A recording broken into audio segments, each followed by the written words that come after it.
Ryan Dunn could be the best defender in the 2024 NBA Draft. This is Floor and Ceiling, let's break him down. I like to say that the stats do not always tell the full story, but with Ryan Dunn, they are very indicative of his defensive dominance. In 11 games as a sophomore, Dunn has tallied up 25 steals and 27 blocks. That is incredible production at nearly 5 steals and blocks per game. If we look closer at the numbers, such as steal and block rates, then the Virginia wing is putting together a college season on D that would put him in the company of Joel Embiid, Anthony Davis, or Nerlens Noel. All of those guys, centers I might add, just to highlight Dunn's talent on this end of the floor, were top 10 picks.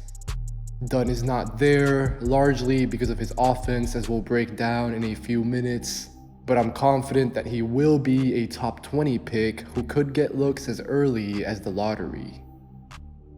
At this stage of his development, he profiles very similarly to someone like Herb Jones. Now, let's dive into some of Dunn's defensive highlights, because they're really worth analyzing in more detail. In this clip against Memphis, watch how Dunn tracks the other side of the floor. As soon as the guard attacks, he covers tons of ground quickly, and he propels himself up for the spike down block. Dunn's reaction time, which I love, is on display yet again here. He watches the handoff take place, but he's also aware of the dunker cut by his man, and he pounces on the bounce pass to force the turnover. The UVA wing's ground coverage is remarkable. He moves around so fluidly with his long strides, such as here. He closes out awesomely, decelerates with the drive, and rejects the shot. Nowadays, NBA offenses can feel almost unstoppable.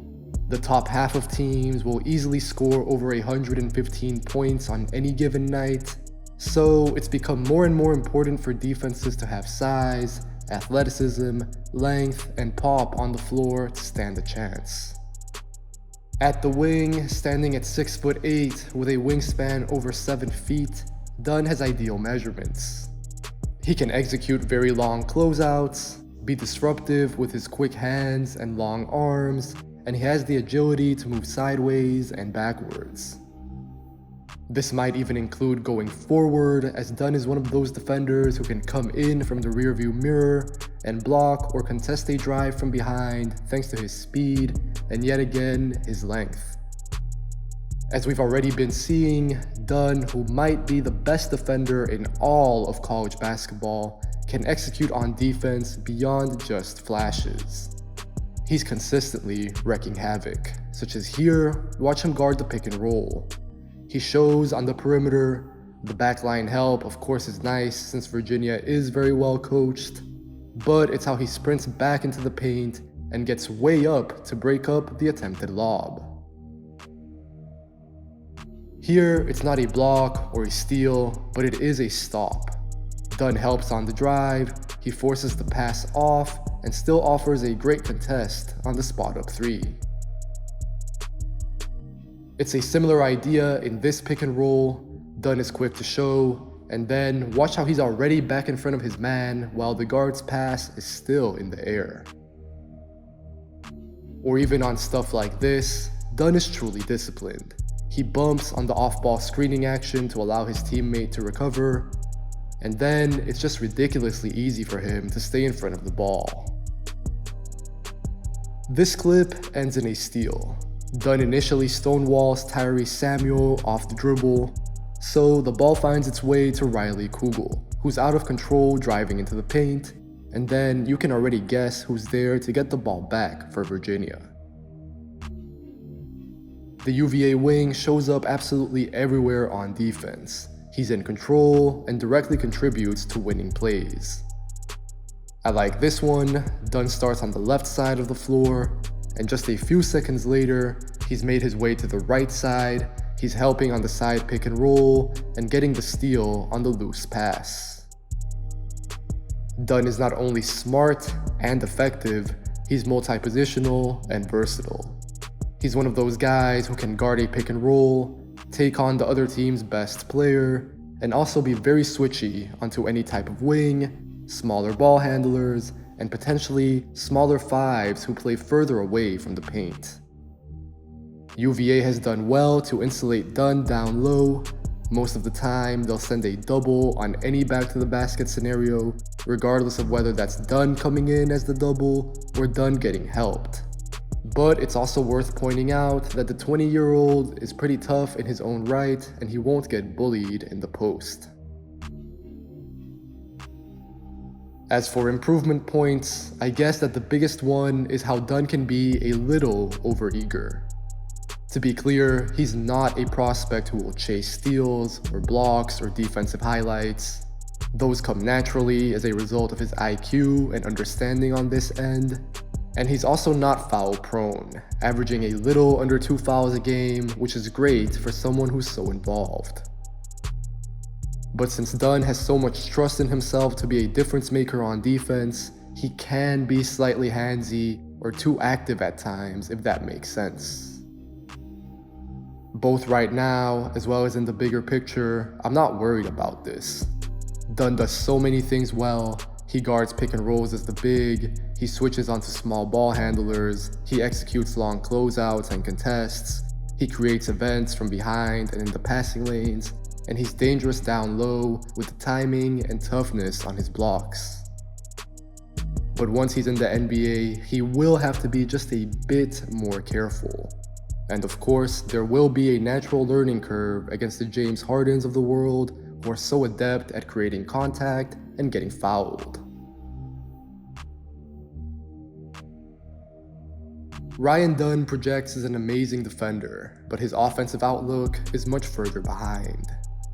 It all starts with his three-pointer, which is most definitely the Virginia Wings' swing skill. As of this video, Dunn is shooting a very low 19% from 3. He has 4 makes all season from 21 attempts, which safe to say is far from ideal. On top of that, his volume is also low, at less than 2 attempts per game and less than 5 threes per 100 possessions. Conversion with volume are great indicators for a prospect's NBA 3, so it's very clear that Dunn needs plenty of work in this area, and this has been the case ever since he was a freshman. Right now, he cannot be relied on to make the easiest of outside shots. Just about all of Dunn's threes are open spot-up looks. He's also only cashed in on 2/3 of his 36 total free throws, which is not that encouraging. So right off the bat, the question becomes, can Dunn get on an NBA court as a rookie if this continues? Because even a big leap to about 30% from deep would still be far below what an NBA wing truly needs. So he would have to be tremendous on defense to have continuity. And while Dunn is great in college, very few rookies are immediately conducive at the NBA level to winning on defense. So if we assume that Dunn takes the majority of his rookie deal to even be passable from what's needed from him as a three-point shooter, the incentive to draft him in the top 20 would go down, particularly from teams who need early production instead of long-term projection. From the hips up, Dunn's shot mechanics don't look bad. I think his lower body and base is fairly inconsistent, but he takes the spot-up looks that he gets, which is a start. So in the future, if he knocks down more, there might be a pathway for him to attack closeouts. Dunn can drive in a straight line with his speed and size, and his finishing numbers at the rim look pretty good. Right now, he's making 69% of his shots at the basket, although on improvable volume. However, a switch in assertiveness will need to happen as well.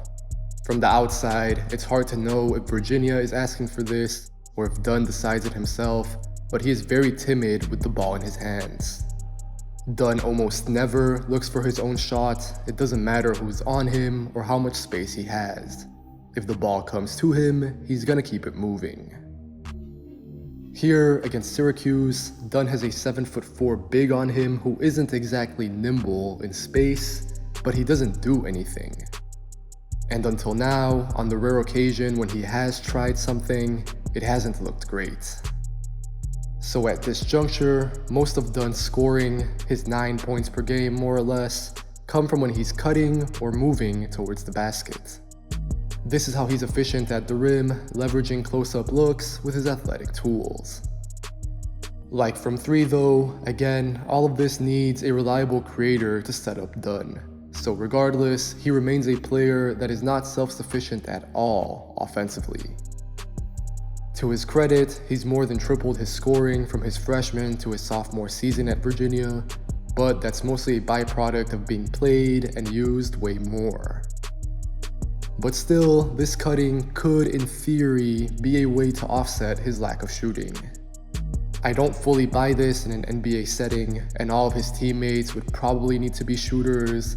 Plus, it's not like Dunn would be the centerpiece of how a lineup is constructed, but the idea is that he could be used slashing to the cup when he's given room on his spot-ups. Definitely, we've already seen this season how the Virginia sophomore can be a force to be reckoned with attacking in space. Really, I think that in the future this should be applicable to any type of movement downhill, whenever he has a lane and can drive in a straight line. Keep in mind though, all of these things are pretty rare flashes, so that just tells you how behind Dunn is offensively. But still, some of these glimpses are pretty intriguing, and they show to me that Dunn is not a totally lost case. For example, this floater here definitely caught my attention, even if it is just one play. In the future, I'd like to see Dunn be used more as a screener. Again, this could be a way to overcome his shooting limitations. Virginia has tapped into this occasionally, mostly when Dunn sets a pin down or an off-ball screen and then rolls off of that. These looks have created some pretty good chances for him getting downhill, and I think it makes a lot of sense, given Dunn's non-shooting of course, but also his athleticism, conversion at the rim, as well as the spacing that it could create for others. Finally, Dunn can also add value with his rebounding. He averages 6.5 boards a game, with 2 of those coming on the offensive glass. These give his team extra possessions, and like I've been saying, show off Dunn's motor and above the rim athleticism. And then, as a playmaker for others, it's definitely not like Dunn is a facilitator, he gets 1 assist a game, but I do think it's worth pointing out that he essentially does not turn the ball over at all either. This is good for college. I think it speaks well to an extent about his decision making, and some of the reads he has made to get assists are nice, honestly. But I also think this lack of total creation, for himself as we've seen, but also for others, highlights how safe Dunn plays and how he never takes any risks. Along with that, it makes me question what Dunn will and won't be able to do on an NBA floor, where a wing is asked to make more and quicker decisions. Overall, I love Ryan Dunn on defense. I think he's the best defender in college basketball. I think he has every tool in his arsenal needed to be a tremendous NBA defender for years, and like I said, he reminds me of Herb Jones. So right now, I have him slotted as a top 20 pick. But his offense is a total mystery box, and we don't know how long it will take for it to come around. It starts with the 3 of course, because unless that starts going in at a much higher clip, let's forget about him attacking closeouts, passing, creating any type of advantage really on this end of the floor, and we can't even talk about any self-creation because that does not exist at all. As always, if you enjoyed this video, make sure to leave a like, make sure to leave a comment telling me what you think of Ryan Dunn, and if you enjoyed this video, if you want to watch more content like this, make sure to subscribe. Take care, happy holidays, and I'll catch you guys next time.